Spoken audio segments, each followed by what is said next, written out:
북한의 상공 위로 새로운 개념의 공중전이 시속 800km의 속도로 펼쳐진다. 제트기들의 공중전이 역사상 최초로 등장한 것이다. 음속의 아슬아슬한 한계에서 생과 사는 순간의 판단으로 결정된다.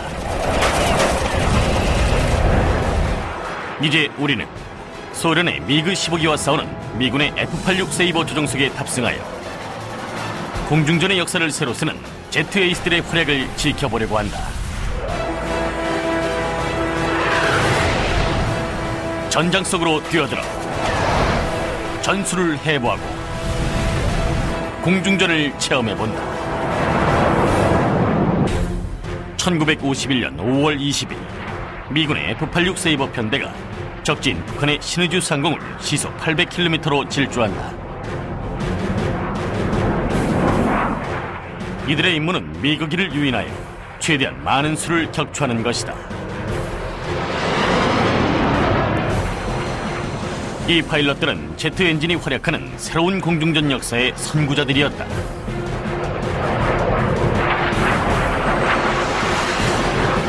These guys went into a very unknown environment. They went into a very tough war. This wasn't World War II. They took airplanes that were flying twice the speed of any fighter combat before, and they showed us how it was done. 제임스 자바라는 제6편대의 선두기를 조종하고 있었다. 당시 27살의 이 젊은 대위는 2차 대전에서도 최고의 머스탱 파일럿이었으며 제트기 공중전에서도 최고의 위치에 올랐다. 자바라는 미국이 4대를 격추하며 미군 초대 제트기 에이스라는 영예에 가장 가까이 다가선 파일럿이었다. Jabara is so close. I mean, he's got 4 MiG kills. The Air Force desperately wants an ace, and he's the guy that can do it. 적지에 진입한 지 얼마 되지 않아 좋은 기회가 찾아왔다. 미그 15기 50대가 압록강을 가로질러 접근하고 있었기 때문이다.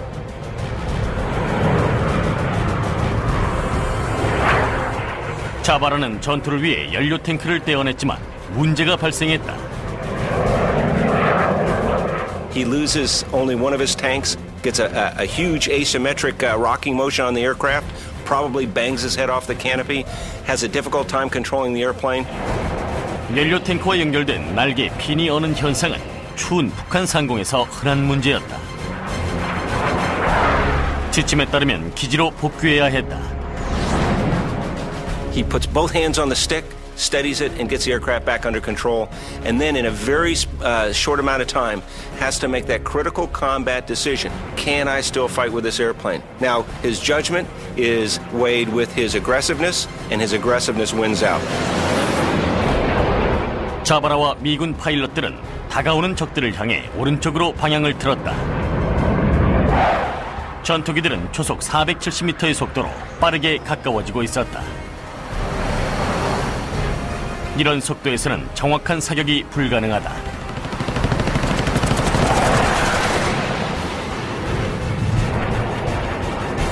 미국이가 빠르게 스쳐가자 자바라는 오른쪽으로 선회하며 적기를 추격했다. 날개에 달린 연료 탱크는 F-86을 야생마로 바꾸어 놓았다.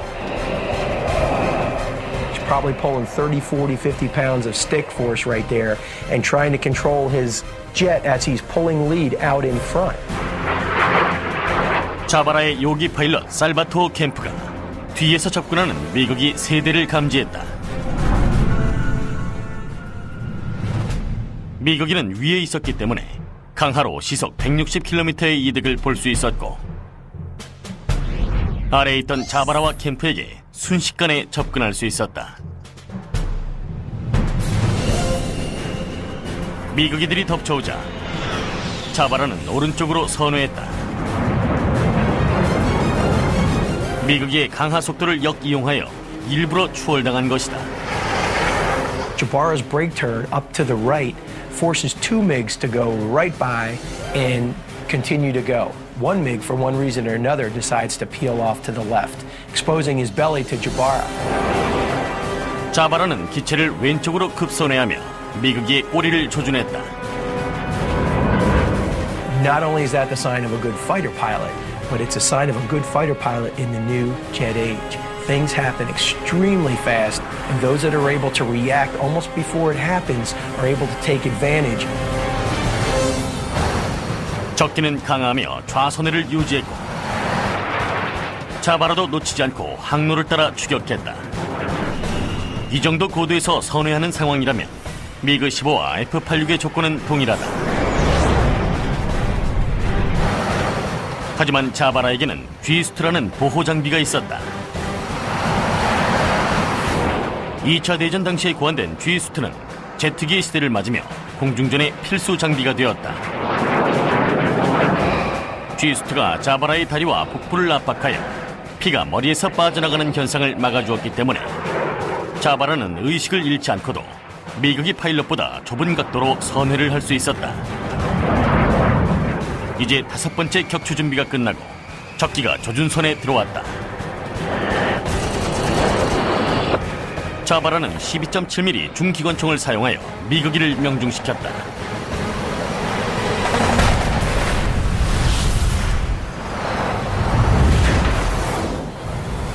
조종사가 탈출하고 몇 초 후 동체가 폭발했다. This is what he's been working for. This is why he's been in Korea. So he has got to be elated at this point. 자신의 능력을 입증해 보인 이 전투에서 미국 최초의 제트기 에이스가 탄생한 것이다. 자바라는 2차 대전에서 전투기 기술을 연마했다.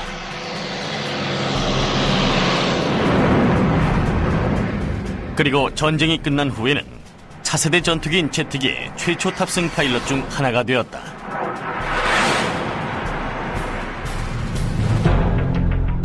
터보제트 엔진은 내부로 공기를 흡입하여 압축 과정을 거치고 연소실로 보내 연료와 혼합한 후 이 공기를 점화한다.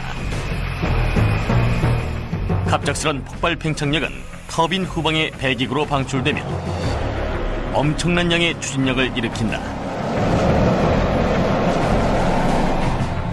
제트 엔진은 2차 대전 당시 영국과 독일의 과학자들이 개발했다.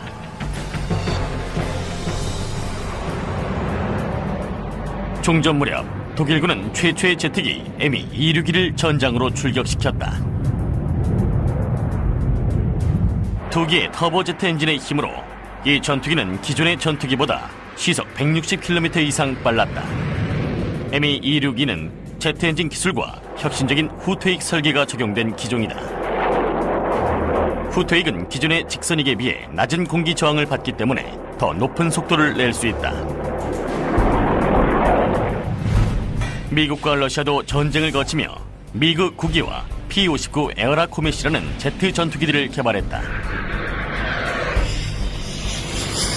하지만 직선익을 선택한 이 전투기들은 전장을 날아볼 수 없었다. 1947년 독일의 기술이 들어오면서 미국과 러시아는 후퇴익 기술을 습득할 수 있었다. 그 결과 F-86 세이버와 미그 15가 탄생하였다. F-86은 훌륭한 시계와 공중전에 적합한 강한 기체를 자랑하는 기종이다. 반면 미그는 더 가벼운 기체로 빠르게 높은 고도까지 상승할 수 있다. 이 전투기들이 북한의 상공에서 역사상 최초의 대규모 제트기 공중전을 치르게 된 것이다.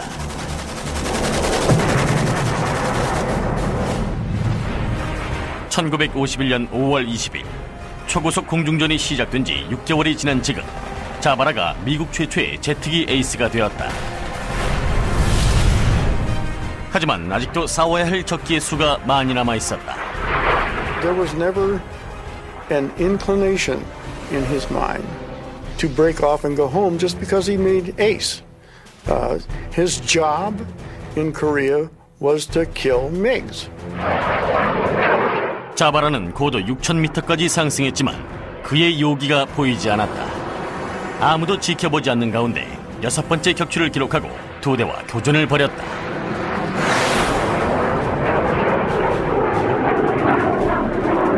There's a swirl of activity. There are MiGs, there are Sabres in the air. He looks forward and he sees 6 MiGs in the air above him. He immediately goes in the attack mode, just as you would expect him to, and he immediately goes for the trail aircraft, which is the smart thing to do, to pick them off one by one from behind. 자바라는 기관총을 쏘았고 미국의 대응이 흩어졌지만 6번째 사냥감은 곧장 상승했다. Jim was trying to close the gap, but of course the F-86 was slower than the MiG in a climb to begin with. With the Hung tank, it was very slow, and this MiG could have easily gotten away. 하지만 미국의 파일럿은 갑자기 우선회하며 강하는 실수를 저질렀다. 강하에서는 세이버의 속도가 더 빠르기 때문이다.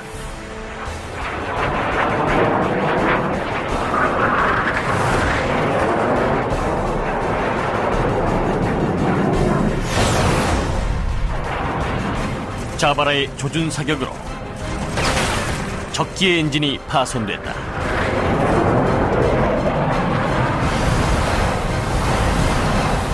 여섯 번째 격추를 기록한 것이다.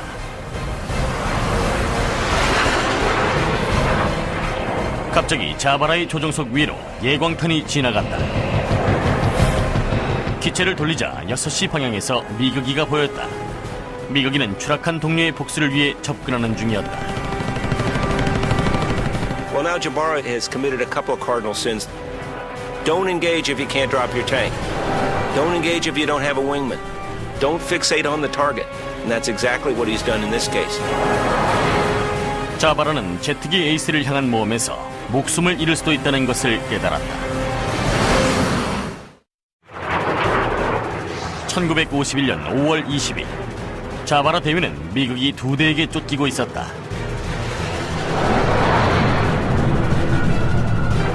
자바라는 최대로 좌선회하며 추격기들을 따돌리려고 했다.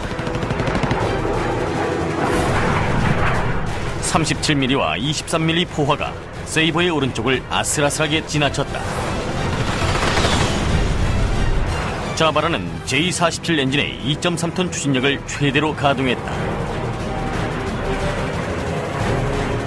하지만 연료 탱크 때문에 미그보다 시속 100km 느린 시속 800km가 한계였다. 게다가 선회 능력에도 제한을 받았다. With that tank and the slower speed, Jim was a sitting duck. He pulls hard, hits his speed brakes, pulls his speed brakes in, reverses, turns hard the other way, rolls out, accelerates, turns, doing this just to momentarily break up the gun firing solution from the MiGs. 적기가 세이버의 꼬리를 조준했다. He is meat on the table, and unless something happens, Jabara's 6th kill will be his last kill. 다행히 행운이 찾아왔다.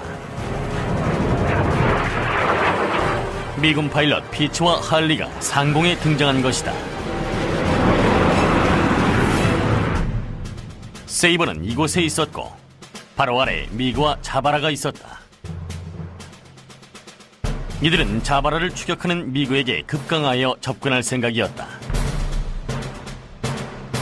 이 속도라면 도착까지 몇 초도 걸리지 않는다. Pitts and Holly roll in behind the MiGs. One of the MiGs pulls off. But the flight leader MiG is not so eager to get out of there. 미국인은 자바라를 조준했지만 할리가 먼저 공격을 개시했다. 할리의 M3 기관총이 불을 뿜었다. 미국인은 연기를 뿜으며 아래로 추락했다. 미군의 강하 공격이 성공한 것이다. 자바라는 피츠와 할리의 호위를 받으며 기지로 복귀할 수 있었다.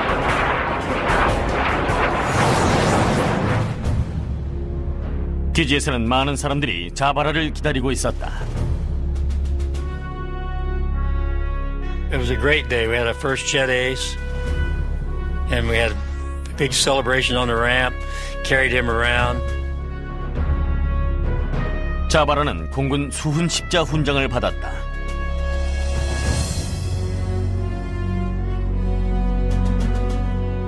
(123번째) 임무를 마친 후에는 영웅이 되어 고향에 다녀왔고 1953년에 한국으로 돌아와서 9대 격추를 기록에 추가했다. 한국전에서 15대 이상 격추를 기록한 조종사는 자바라를 포함해 단 2뿐이었다. Jabara was the first jet ace that the U.S. Air Force had. And this was a major triumph and a major accomplishment. He would be the first of many during that war. And he led the way. 자바라의 역사적인 위협은 한국에 있던 모든 미군 전투기 조종사에게 귀감이 되었다. 새로운 조종사들이 투입되면서 전투는 더욱 거칠어졌다. 최초의 제트기 에이스가 될 수는 없었지만 약간의 우운이 따른다면 2번째는 될 수 있었다. 후트 깁슨 중위도 이들 중 한 명이었다. I could hardly wait. I was ready to go fight. I trained for 6 years to do this. 1951년 6월 18일 자바라가 에이스에 오른 지 한 달 후 깁슨 중위는 전투 공중축의 임무를 받고 북한 상공으로 향했다. 자신만만한 26살의 젊은 파일럿은 아직 공식 격추 기록이 없었지만 호전적인 성격에 뛰어난 공중전 전술을 소유하고 있었다.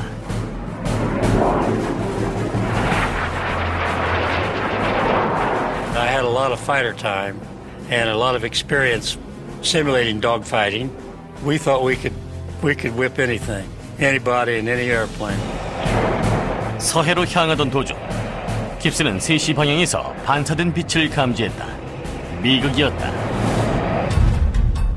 깁슨은 18대의 세이버 편대에서 이 위치에 있었고 미극이 50대가 3시 방향 900m 상공에서 접근했다.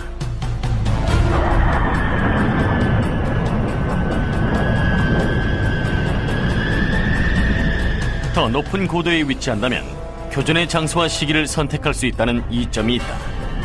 미국이들은 3배에 이르는 압도적인 숫자로 강화했다.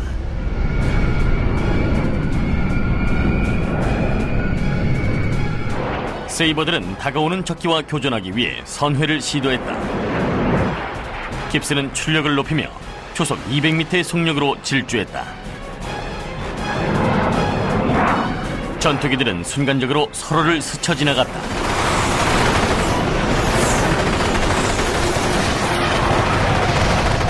I started climbing right turn to try to be above them and maneuver to the rear of them. 깁슨과 깁슨의 요기는 적편대의 뒤를 잡고 나고한 미거기를 추격했다. 미그는 최대각 좌선회를 시도했고 깁슨은 항로를 따라가며 레이더 조준 장치 A1C를 사용했다. 기수에 장착된 레이더 장치는 거리를 계산하며 조준 장치는 목표 요격에 필요한 발사 지점을 판단한다. 깁슨은 12.7mm 중기관총으로 적기의 꼬리를 사격했다. 미국인은 선회를 유지하고 지상으로 강화하며 깁슨의 조준선을 벗어나려고 했다. They had their nose below the horizon, and I was behind them, but I was on the inside of the turn, and they were turning about 2 to 3 degrees, and I couldn't quite stay with them. 깁슨은 5G가 넘는 중력 속에서 더 이상 조준을 유지할 수 없었고 미그는 깁슨의 조준선을 벗어났다. 깁슨의 요기 조종사 짐 행먼이 더 좋은 공격 각도에 있었다. My wingman was in position to take him, so I told him to go ahead and shoot at him, and he did. 행먼이 적기를 명중시켰지만 깁슨은 사격 각도를 확보하기 위해 뭔가를 시도해야 했다. 깁슨은 배럴롤이라는 연속 횡전 기동을 시도했다. 고도를 올린 후 요기를 넘어 적기의 외부로 접근한 것이다. He's not only out of his wingman's bullets, but he is also putting himself back in position to take another shot without hitting his wingman.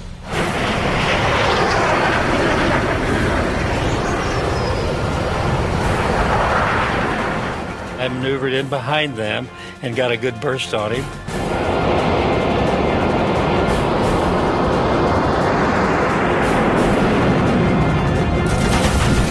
And then he projected.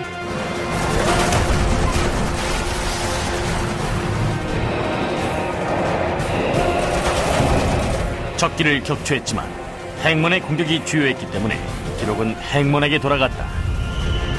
Made the right choice, the instinctive maneuver to stop his downrange travel, roll back into another firing solution while giving his wingman the shot, and then also the wingman got the kill. That's a hell of a guy. 아직 적기가 많았기 때문에 다른 목표를 찾기까지는 몇 초도 걸리지 않았다. 미국이 두 대가 2시 방향 600m 아래에 있었다. 쉬운 사냥감이었다. 하지만 깁슨의 조준기가 갑자기 말을 듣지 않았다.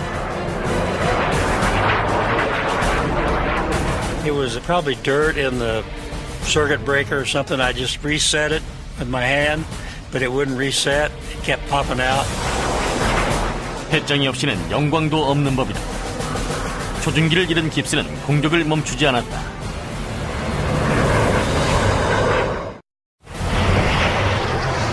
(1951년 6월 18일) 제트기들이 얽힌 난전 속에서 F-86 파일럿 깁슨은 미국이 한 대가 격추되는 장면을 보았고, 이제 유리한 고지에서 적기 2대를 더 포착했다. 적기는 이곳에 있고 깁슨과 행문은 위쪽에 있다. 두 가지 선택이 가능하다. 우선 직강화가 가능하지만 지나칠 위험이 있다. 가장 좋은 선택은 연속 횡전으로 미국의 꼬리에 붙는 것이다. 깁슨은 고도를 올리며 오른쪽으로 횡전했다. So as they roll over and lose altitude and roll back down in front of the MiGs, they're in perfect firing position.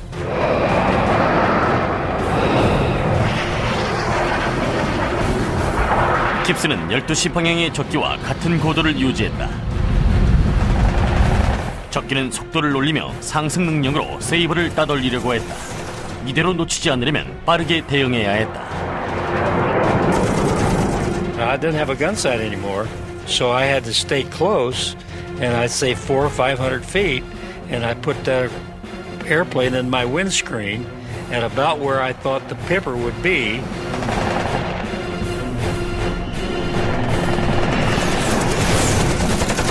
This guy's a good shot. He doesn't necessarily need a radar in order to be able to figure out what the range is. He knows from his experience how big that MiG looks in his windscreen to be at the range where he wants to fire. 깁슨이 발사한 두 발이 적기에 정확히 명중했다. 조종사는 탈출했고 적기는 파괴되었다. 이것이 깁슨의 첫 번째 공식 격추였다.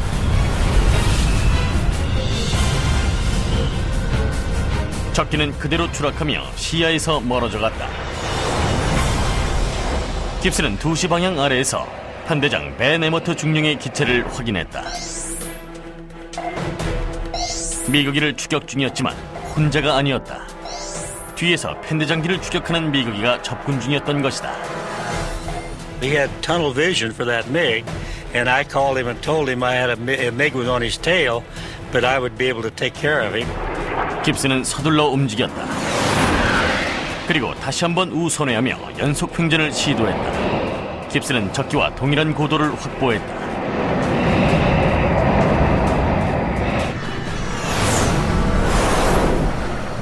미국인은 깁슨을 발견하고 기체를 흔들며 조준선을 빠져나가려 했다.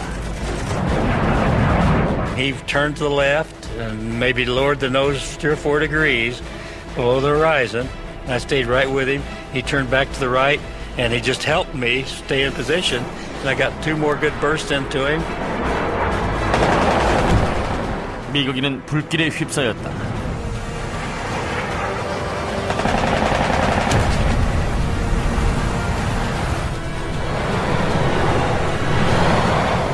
그리고 고도 900m에서 폭발했다.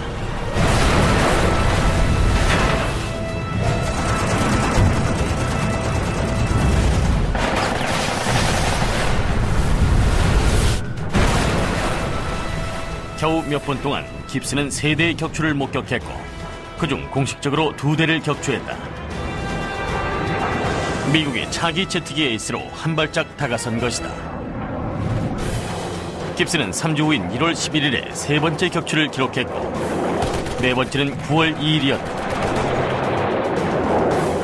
그리고 1951년 9월 9일 5번째를 격추하면서 제트기 에이스를 향한 꿈이 성취되었다.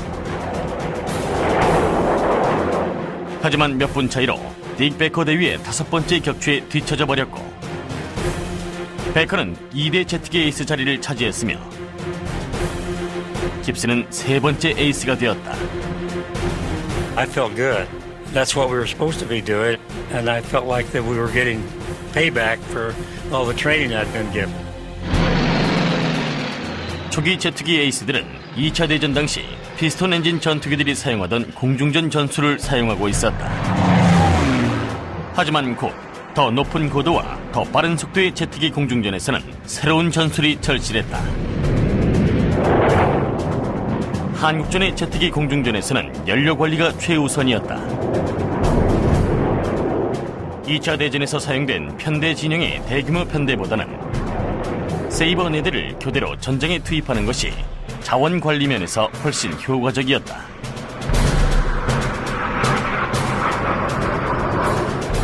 이 전술을 사용하려면 4대가 최대한 가까이 비행하면서 핑거포 대응을 유지해야 했다.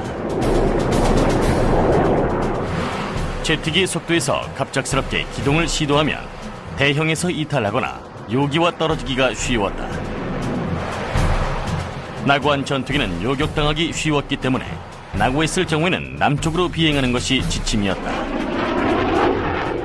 공중전이 막을 내리기 일주일 전 28살의 랄프 파 대위는 제트기 세대의 난전 중 하나였던 어려운 공중전에서 이런 난관에 부딪히게 되었다. 1953년 6월 7일 압록강 남부 32km 지점 제335 전투비행대대의 세이버들이 고도 13,000m에서 적기를 사냥하고 있었다.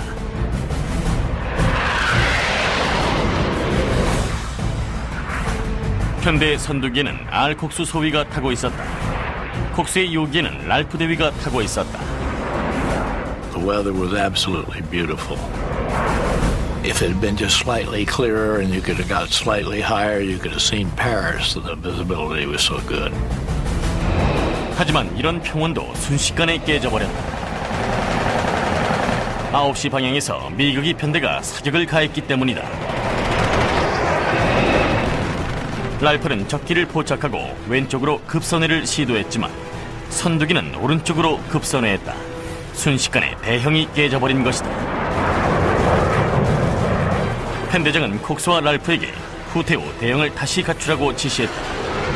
랄프는 후퇴를 위해 주위를 둘러보았다. As I was sweeping with my eyes to the lower right, I spotted a movement against the coloration of the ground. I called it out as a bogey, and Cox came right back and he says, I don't have it. You take it. I've got you covered. 미국인은 굉장히 낮은 고도에서 랄프와 반대 방향으로 가고 있었다. 랄프의 첫 번째 격추 기회였다. 랄프는 추격을 위해 스플릿 S 기동을 시도했다.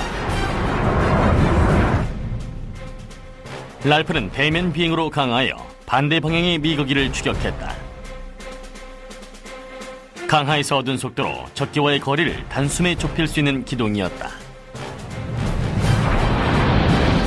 랄프는 출력을 높여 기체를 급선회했다. 너무 갑작스런 기동이었기 때문에 콕스는 랄프의 항로를 볼 수 없었다.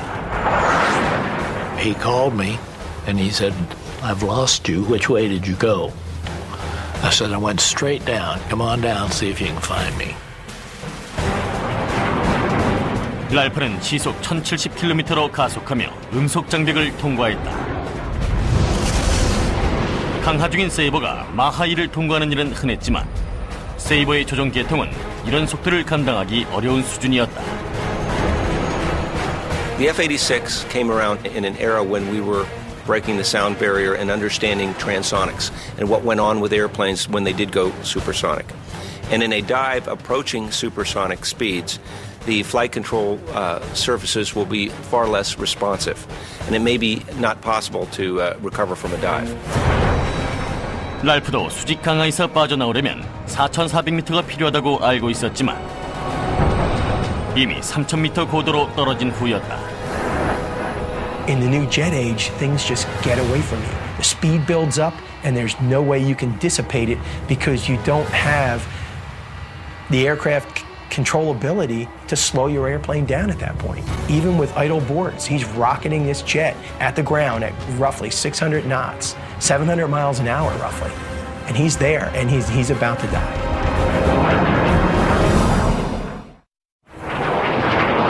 (1953년 6월 7일) 랄프파 대위는 아래에 있는 미그기를 향해 강하를 시도했다. 랄프의 걱정은 적기가 아니라 초속 300m로 다가오는 지면이었다. 이 상황에서는 목숨을 지키는 것이 최우선이었다. 랄프는 조종관을 최대로 잡아당겼다. 랄프는 온 힘을 다해 잡아당기며 정신을 잃지 않으려고 노력했다. 9배 이상의 중력이 작용하며 다리와 복부를 압박하던 G수트가 순간적으로 팽창했다. 당시 체감 체중은 635kg이었다. I suddenly realized, breathe. You're not breathing. Well, the reason I wasn't breathing is my G-suit had swollen up due to the G-load and the pull-out, and I couldn't get any air in my lungs. 지평선이 천천히 방풍창 밖으로 밀려나고 랄프는 간만의 차이로 살아남았다. 추락의 위험을 벗어나 계속 비행을 유지했다. 미국인은 바로 앞에서 아직도 지면 비행을 하고 있었다. 랄프는 속도를 높여 추격했다. 바로 그때 끔찍한 광경이 펼쳐졌다. I looked straight ahead and I could see one aircraft.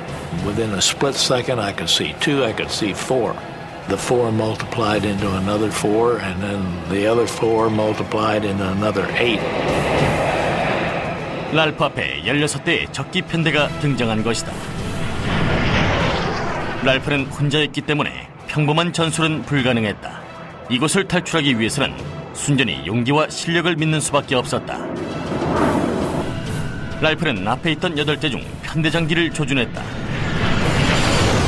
I'm going to take the lead aircraft because he's got the most experience and cut the Indians loose rather than the other way around. 수직 강하로 시속 160km의 이점을 가지고 있던 랄프는 순식간에 지근거린 900m에 도달했다. 랄프는 방아쇠를 당겼고 미국이들이 흩어졌다. 편대장기는 오른쪽으로 급선회를 시도했고 랄프도 진로를 유지하며 뒤를 추격했다. With the onset of G, the speed, it's a very athletic endeavor to get yourself into a dogfight.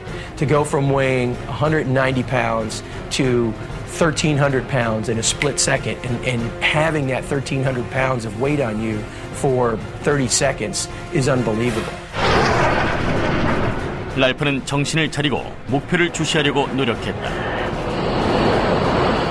I was somewhere between 9.5 Gs, and my light on my gun sight, the reticle and the pipper, disappeared.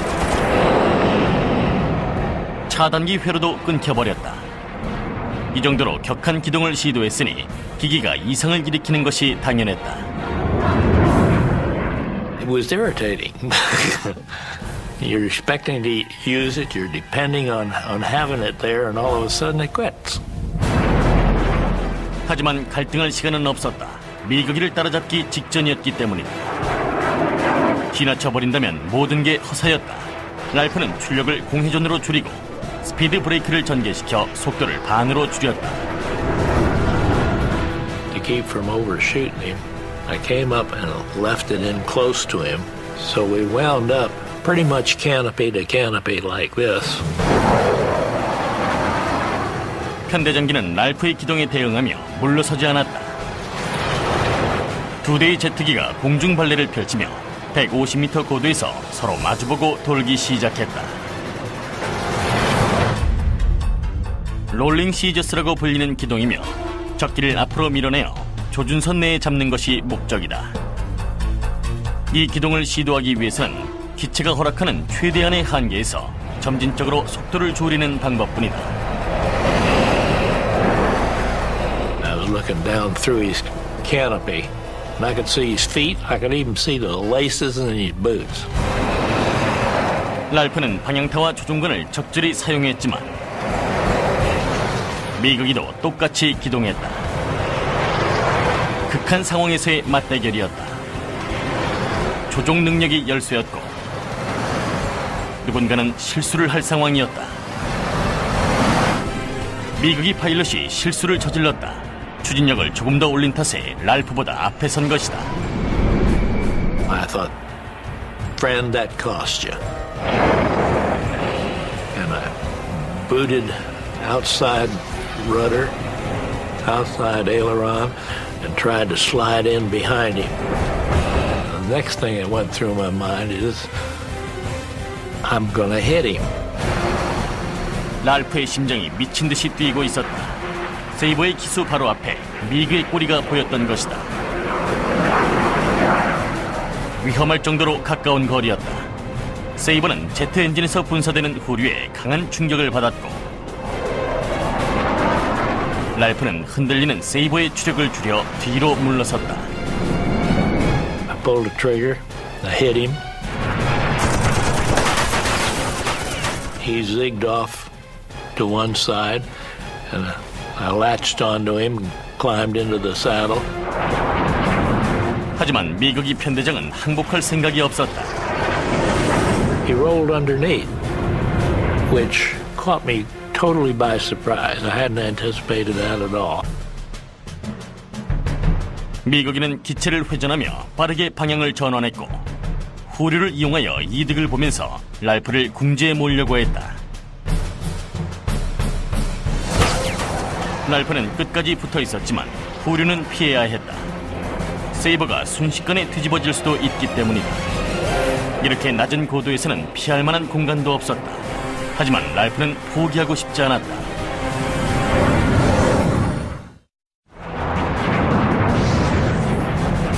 (1953년 6월 7일) F-86 세이버 파일럿 랄프 반은 미그 15기를 맹추격하고 있었다. 하지만 이 미국인은 갑작스런 회전으로 랄프를 곤경에 빠뜨렸다. As I was following him, he started to do it again. This time I thought, you're not going to catch me on that. 랄프는 고도를 높여 동체를 회전시키고 사격 지점을 확보하는 동시에 미국의 후류까지 완전히 벗어났다.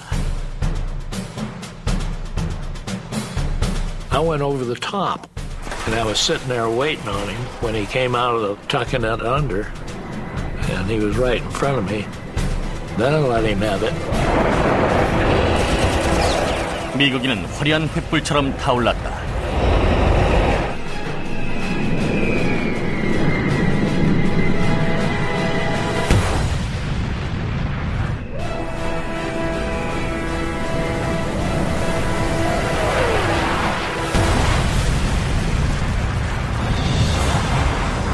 랄프는 고된 교전 끝에 최초의 승리를 만끽했다. 하지만 만족하고 있을 시간은 없었다. 8시 방향에서 더 많은 미국이들이 강하로 접근하고 있었기 때문이다. 랄프는 출력을 높여 좌선회했고 세이버는 즉각 반응했다. 주황색 예광탄이 꼬리 부분을 가까스로 비껴나갔다. 미국이들이 뒤에 붙으려고 했지만 너무 빨랐기 때문에 첫 번째 미국이가 랄프를 추월했다. 바로 두 번째, 세 번째 미국이도 랄프를 추월해버렸다. 하지만 네 번째 미국이는 꼬리에 붙어 있었다. 노련한 랄프는 적기의 미흡한 실력을 간파했다. he got disheartened a little bit, and he didn't think he was going to make it. 랄프는 미거기를 속여서 가까이 오게 할 수 있다면 추월을 유도하고 공격할 수 있을 거라고 판단했다. What I had to do then was to back off on my turn to make it easier for him to get a shot at me. 랄프는 크게 선회하면서 미거기를 유인했다. 미거기는 미끼를 물고 사격 자세를 취했다. 랄프는 마지막 순간까지 기다리고 선회율을 최대로 늘릴 계획이었다. 그리고 미거기가 추월하면 선회 방향을 바꿔 미거기의 꼬리에 붙을 생각이었다. 미거기는 속도를 높이기 시작했고 랄프는 조종간을 뒤로 당기며 출력을 높이고 보조익을 기울였다. 미거기는 랄프를 지나쳐갔고 랄프는 방향을 전환하여 목표의 뒤로 붙었다.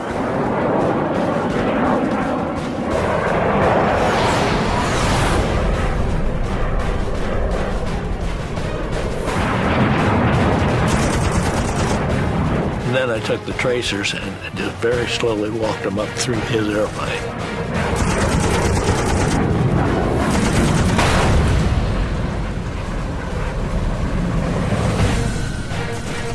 이로써 두 대를 격추했다.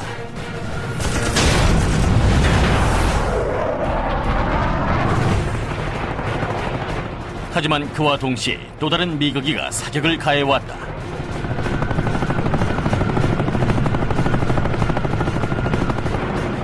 랄프는 또다시 미거기를 추월하게 할 생각이었다.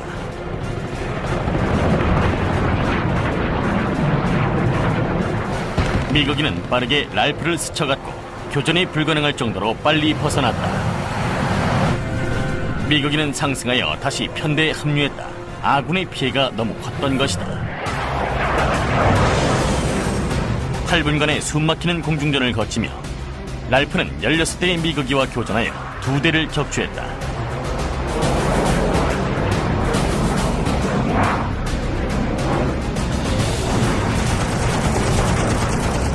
이번 교전이 랄프의 마지막 격추는 아니었다.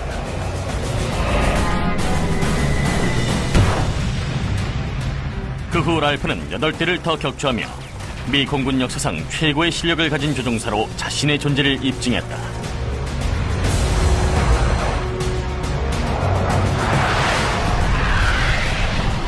랄프는 자바라와 같이 한국전에서 10대 이상을 격추한 11명의 파일럿 중 한 명이 되었다.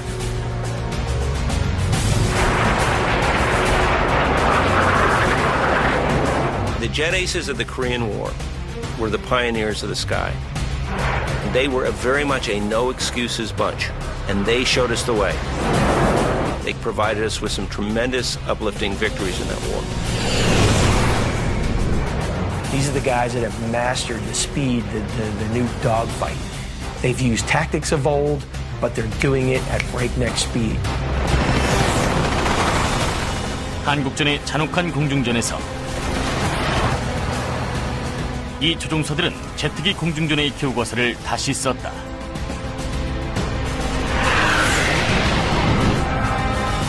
이 조종사들의 대부분은 그 후에도 차세대 전투기의 조종석에 머무르며 동남아시아 상공의 음속 장벽을 뚫고 미사일 시대까지 우리를 인도했다. 현대의 공중전은 공산주의자들의 맹공격을 훌륭히 막아내 젊고 대담한 조종사들의 노력으로 탄생된 것이다.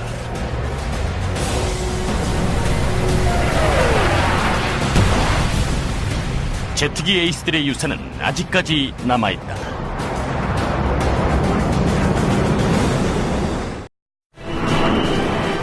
북한의 상공 위로 새로운 개념의 공중전이 시속 800km의 속도로 펼쳐진다. 제트기들의 공중전이 역사상 최초로 등장한 것이다. 음속의 아슬아슬한 한계에서 생과 사는 순간의 판단으로 결정된다. 이제 우리는 소련의 미그 15기와 싸우는 미군의 F-86 세이버 조종석에 탑승하여 공중전의 역사를 새로 쓰는 제트 에이스들의 활약을 지켜보려고 한다. 전장 속으로 뛰어들어 전술을 해부하고 공중전을 체험해본다. 1951년 5월 20일 미군의 F-86 세이버 편대가 적진 북한의 신의주 상공을 시속 800km로 질주한다. 이들의 임무는 미거기를 유인하여 최대한 많은 수를 격추하는 것이다. 이 파일럿들은 제트 엔진이 활약하는 새로운 공중전 역사의 선구자들이었다.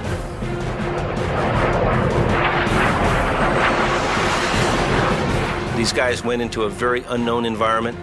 They went into a very tough war. This wasn't World War II.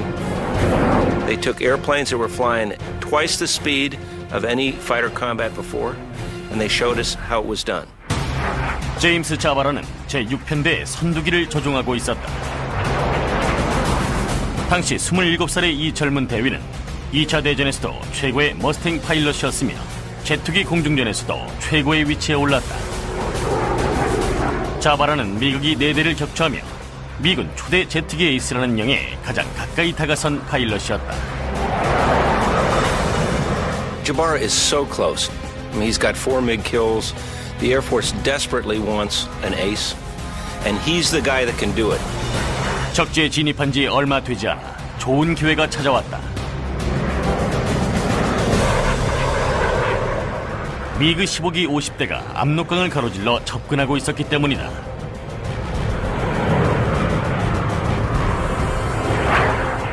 자바라는 전투를 위해 연료 탱크를 떼어냈지만 문제가 발생했다.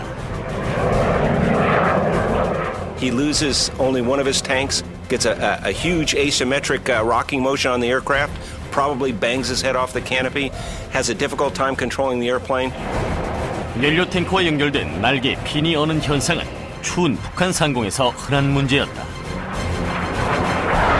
지침에 따르면 기지로 복귀해야 했다.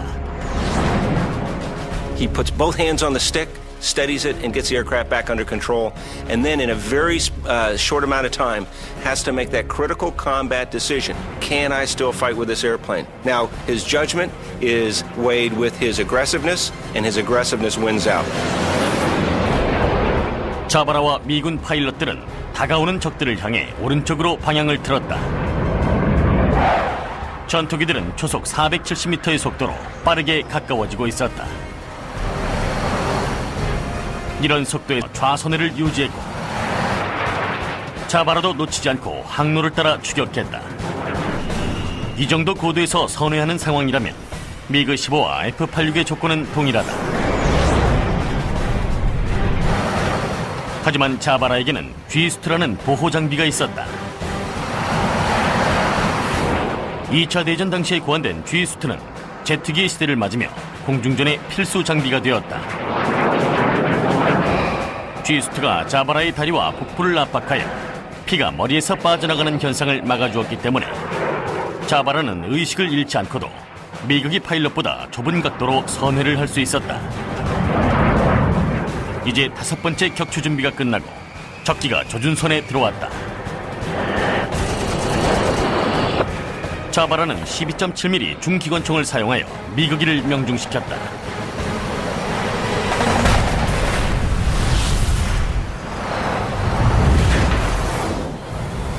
조종사가 탈출하고 몇 초 후 동체가 폭발했다. This is what he's been working for. This is why he's been in Korea.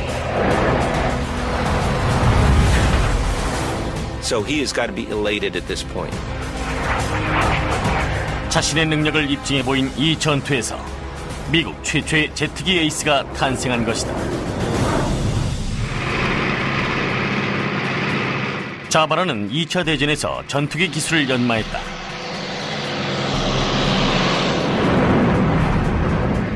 그리고 전쟁이 끝난 후에는 차세대 전투기인 제트기의 최초 탑승 파일럿 중 하나가 되었다.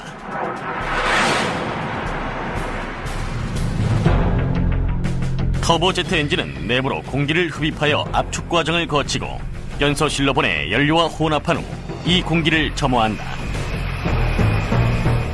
갑작스런 폭발 팽창력은 터빈 후방의 배기구로 방출되며 엄청난 양의 추진력을 일으킨다. 제트 엔진은 2차 대전 당시 영국과 독일의 과학자들이 개발했다.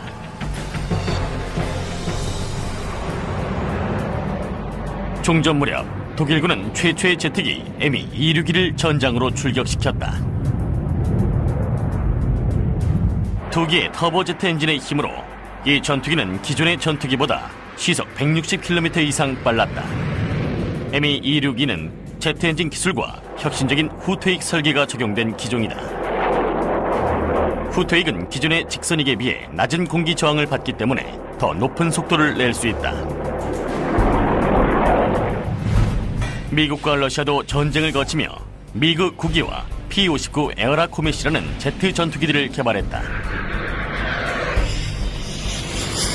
하지만 직선익을 선택한 이 전투기들은 전장을 날아볼 수 없었다. 1947년 독일의 기술이 들어오면서 미국과 러시아는 후퇴익 기술을 습득할 수 있었다. 그 결과 F-86 세이버와 미그 15가 탄생하였다. F-86는 정확한 사격이 불가능하다.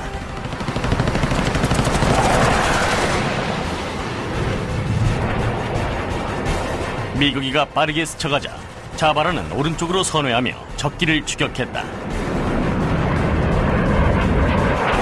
날개에 달린 연료 탱크는 F-86을 야생마로 바꾸어 놓았다. He's probably pulling 30, 40, 50 pounds of stick force right there and trying to control his jet as he's pulling lead out in front. 자바라의 요기 파일럿 살바토 캠프가 뒤에서 접근하는 미국이 세 대를 감지했다. 미국인은 위에 있었기 때문에 강하로 시속 160km의 이득을 볼 수 있었고 아래에 있던 자바라와 캠프에게 순식간에 접근할 수 있었다. 미국이들이 덮쳐오자 자바라는 오른쪽으로 선회했다. 미국의 강하 속도를 역이용하여 일부러 추월당한 것이다. Jabara's brake turn up to the right forces two MiGs to go right by and continue to go. One MiG, for one reason or another, decides to peel off to the left, exposing his belly to Jabara. 자바라는 기체를 왼쪽으로 급선회하며 미국의 꼬리를 조준했다. Not only is that the sign of a good fighter pilot, but it's a sign of a good fighter pilot in the new jet age. Things happen extremely fast, and those that are able to react almost before it happens are able to take advantage. 적기는 강하며